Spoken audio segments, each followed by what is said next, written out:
Page 70. Concentration.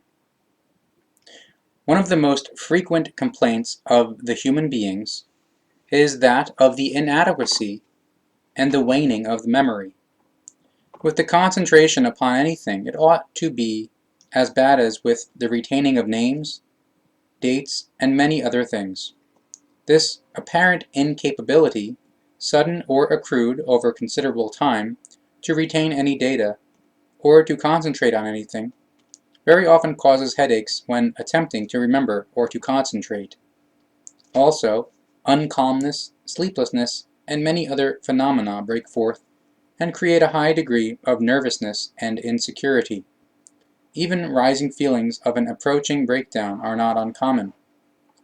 All human beings suffering under these terrible things, must become quite clearly conscious of one thing. Nothing in the least is lacking with their memory, because it is as unrestrictedly efficient as always. Namely, there is neither a weak nor a good or bad memory. There is only a fully efficient and correctly working memory, which indeed must be kept functioning by the human being. Hence, the causes of so-called memory disturbances, concentration difficulties, and memory blockages, etc., only lie partially in the lack of interest of the human being concerned, or in an overloading of the memory with rubbish, worries, and problems, with fixed ideas and other disturbing factors. If these disturbing factors become eliminated, then the memory and the concentration capability function quite suddenly again, like a miracle. Most of the causes and disturbing factors are those of the false thinking and behavior, thus e.g., tensions, stresses, self-mistrust, and the aforementioned fixed ideas. If the memory is always treated rightly, then it illustrates that so-called failures are only then possible when the human being overloads their memory with rubbish or underestimates this, and they deny its capabilities, if they are thus trusting it too little or even mistrusting it. For that reason, most with a failing memory only suffer from a bad and unreliable memory and from an inadequate concentration capability, because they imagine, due to a suffered damage or failure, that their memory and their concentration power has waned. The causes for that are mostly purely psychically connected. Consequently, the damage can thus again also be eliminated. However, through endless negative auto-suggestions, as e.g., quote, "my memory is bad," or quote, "I cannot concentrate," the unlimited efficiency power of the memory and the concentration capability are blocked, and the willing capability suppressed.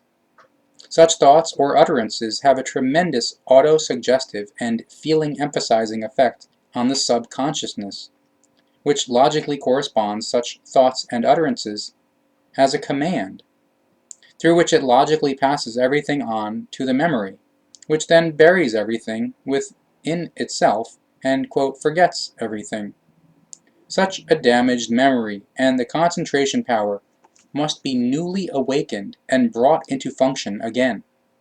In the first place, this occurs thereby that one affirms one's memory and concentration powers, and on the other hand, that one completes pertinent exercises which are fundamentally very simple and have nothing at all to do with hocus pocus or with sorcery and magic. There are very many and varied concentration exercises, so therefore only a few can be mentioned here. Number 1. The candle. One sits comfortably at a table and places a burning candle about 1 meter in front of oneself. One sits completely relaxed, looking at the lower rim of the candle flame for 5 to 10 minutes, whereby always thinking of the word, quote, "sun," S-U-N. On the first day, the time of 5 minutes must be absolutely adhered to, whereas a minute more is always added to each of the following days. Having reached the 12th minute, every thought is switched off during the following 6 days of the exercise. Thus, one concentrates only on the lower rim of the candle flame during 12 minutes, without allowing a thought to arise. After these additional 6 days, the 12 minutes are increased to 15, and while one gazes at the lower rim of the candle flame, one thinks about a red or a golden rose, which one observes and considers and gets acquainted with in one's imagination. This exercise should also be carried out for 6 days. Afterwards, during this daily exercise, one indulges in a wishful dream, in which case a time span of 15 minutes should be adhered to. Exercise number 2, glass sphere. A crystal ball fulfills the same purpose as the candle, if the sphere is clear and pure. The exercises remain the same as with the candle. A difference exists here only insofar that the sphere cannot create a flame, so consequently an additional light source must be used. A simple lamp suffices in order to provide the necessary light. The sphere must be placed on the table in such a way that the ray of light hits the crystal ball exactly in the center and creates a tiny point of light there, resembling a miniature sun. The tiny sun then serves as the concentration point. Exercise number 3, crystal. For the above-mentioned concentration exercises, any crystals or precious stones may likewise be used.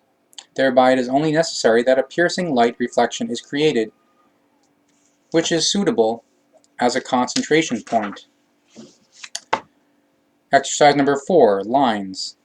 A white sheet of paper is fastened to a wall, in the middle of which is drawn a 12 centimeter long thick stroke or a line. This line or stroke becomes divided in the middle and a 1 to 2 centimeter space is left blank.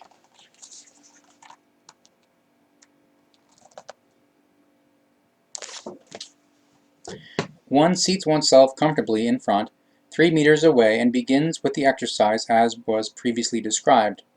Additionally, what results in this exercise is that already after a short while, the two lines seem to connect as one line, which bears witness that the concentration exercise is being conducted normally and as intended. It must always be considered that these exercises are carried out daily, always at the same time. The most suitable hours are between 8 and 10 p.m., in which case 9 p.m. would be the most exact time. Late morning or daytime hours are to a large extent unsuitable for these exercises. Through these exercises, concentration is learned or relearned, depending on the behavior of the person and their intensity given to the exercise. The point of light of the candle, the glass sphere, or of the crystal, etc., with time transforms into a small sun and slowly becomes even larger, ever larger. The end result is that the sun expands so much until it becomes a radiating brightness and fills the entire field of vision, or periphery. Once this is attained, then each person can dwell in this particular sphere without any thoughts and be flooded with happy feelings, which are then able to preside over him or her for hours or days. The form and wise in which this happy feeling is created is called meditation.